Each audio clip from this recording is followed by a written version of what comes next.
Ganyan po ba ang nangyari sa GCash nyo, guys? I-type lang po ang ating number.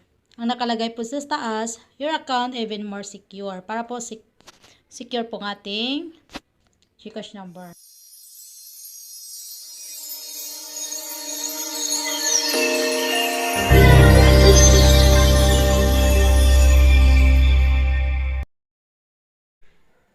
Hi guys! Welcome back to my channel.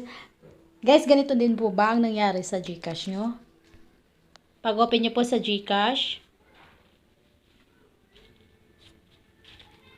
click lang po natin ang GCash. Ganyan po ba ang nangyari sa GCash nyo, guys?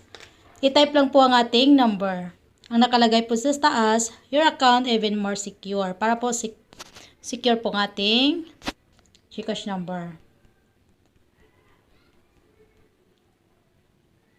Yan guys, i-type lang po ang ating GCash number. And then, i-next lang po natin. And then, click po natin ang send code. Ayan, hintayin po natin. May mag-message po na OTP. I-type po ang 6 numbers dito sa may 6 na box. Hintayin nyo lang po. Ayan, i-type lang po natin ang code number.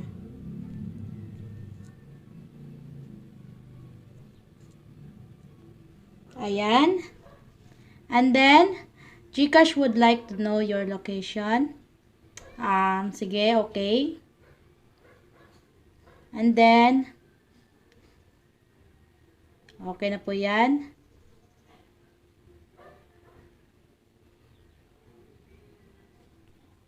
Yung PIN code po natin, type po natin.